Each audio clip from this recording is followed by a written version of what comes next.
Well, boys, today we have to start an important branch of mathematics that is called trigonometry.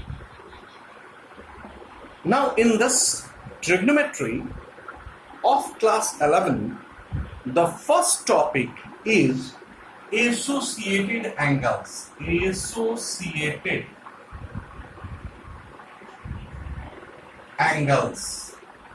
This is the first topic, associated angles. Boys, in class 9 and 10, you have learned how to find the value of sine 60 degree. You know the value, sine 60 degree. Say the value is root 3 by 2 here. You know it. Sine 60 degree is equal. Similarly, sine 45, sine 30, sine 90. You know the value. But sometimes if it is asked to find the value of sine 120 degree, you don't know the value. If it is asked to find the value of sine 300 degree, you don't know the value. Now here in class 11, we will try to discuss how to calculate the value of sine or cos or tan or sec or cosec or cot of such angles. Now, let us start with the concept. Boys, in trigonometry, we have a ray of light, we have a ray. This ray is also called half line. Half line. You know, half line means part of line. Part of line. The full line is like this. This is your full line. This is called line. This one is half line. And you will have half line like this also. And this one is your line segment, piece of a line. Now, if a half line, it has one terminal fixed. This terminal, it is fixed. And one terminal extended to infinity. Now, if this half line revolves in anti-clockwise direction, suppose this revolves and suppose this acquires this position, then the inclination of the final position, this one is called final position, inclination of final position and with its initial position is called an angle, and we denote in trigonometry it is by theta. This angle is theta. Suppose this half line revolves in the anti-clockwise sense and it stays here by making an angle of 90 degree. Then the value of theta is 90 degree. If this half line takes rest in opposite direction, the value of theta will be 180 degree. This is 180 degree. Again, if this ray take rest in opposite side of the 90 degree, the whole rotation will be 270 degree. This angle is 270 degree. Similarly, if it coincides again with its initial position, suppose it coincides again with its initial position, the angle made by it is 360 degree. Now, from 0 degree to 360 degree, it is called one complete rotation. So far, we know the angles whose measure lies between 0 and 360 degree. But here in trigonometry, you may have some angles whose measure is more than 360 degree. Now, how to show those angles? Suppose you have, after making one complete rotation, a ray stays here in this direction by making an angle of 120 degree. This one is 120 from here to here. So this whole one complete rotation is 360. After 360, if it is 120, then the total angle will be 480 degree. Now here you can observe that the angle made by the ray, that is half line, is 480 degree.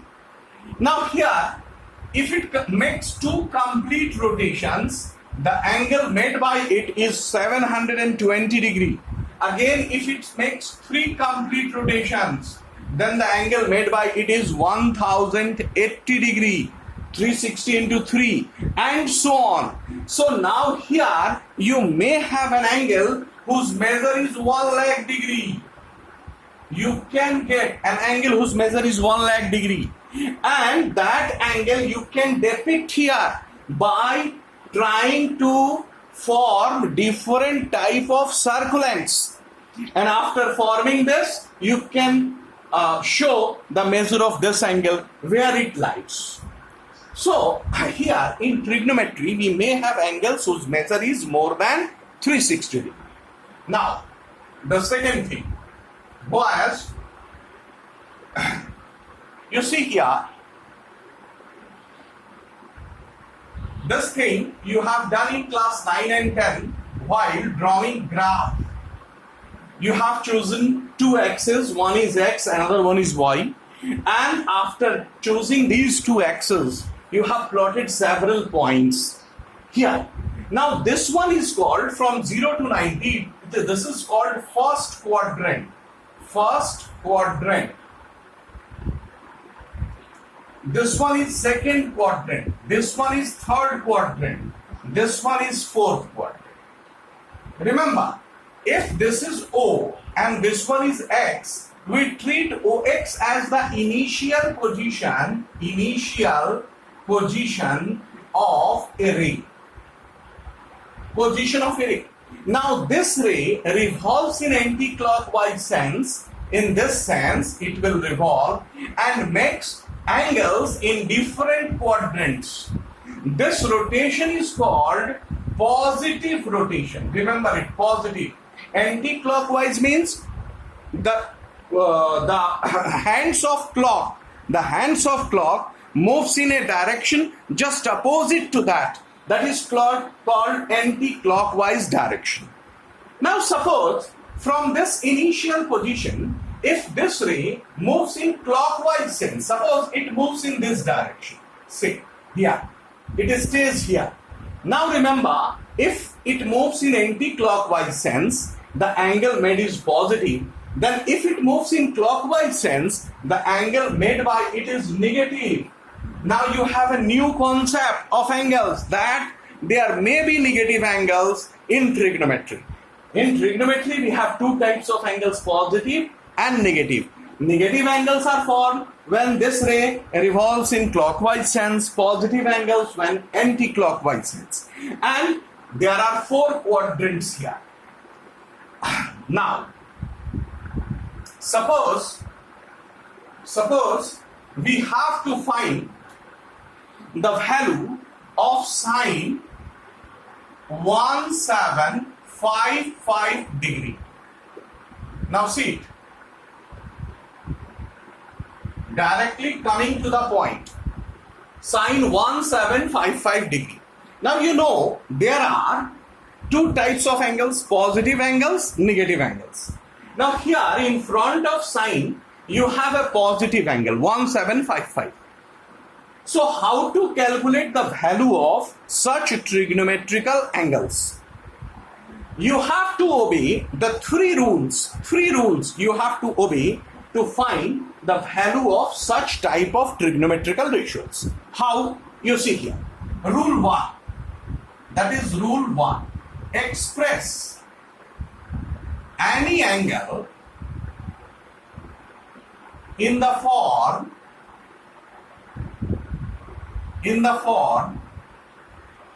n into 90 degree plus minus theta.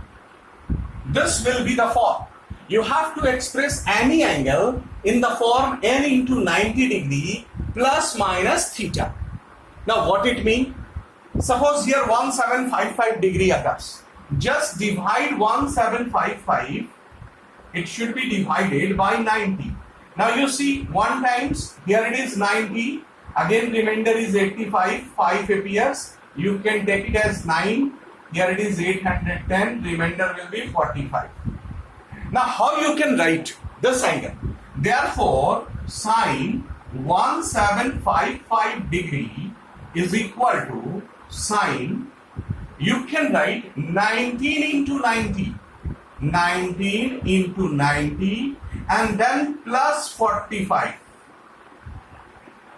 See, plus 45 why? Because remainder is 45.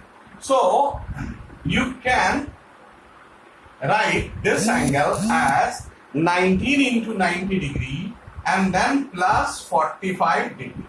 This one is your angle expressed in the form n into 90 plus theta. But you can also express this angle in the form n into 90 minus theta. How? Increase one more times. You can write it as sine 20 into 90 minus 45. You see, the same angle you will get, sine 1755, if you express this either in this form or in this form. So, n into 90 plus or n into 90 minus, any one you have to express. Any one form, in any one form. Express any angle in this form. How to express? Just divide this angle by 90 degree and the number of times it goes there, that multiplied by 90 plus remainder.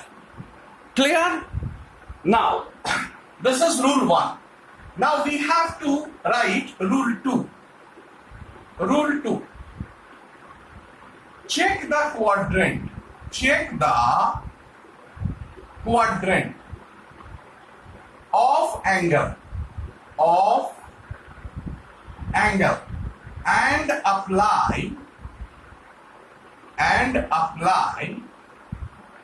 add sugar to coffee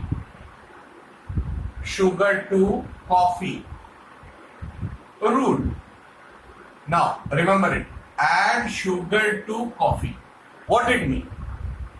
Check the quadrant. First of all, we have to understand what is the meaning of check the quadrant.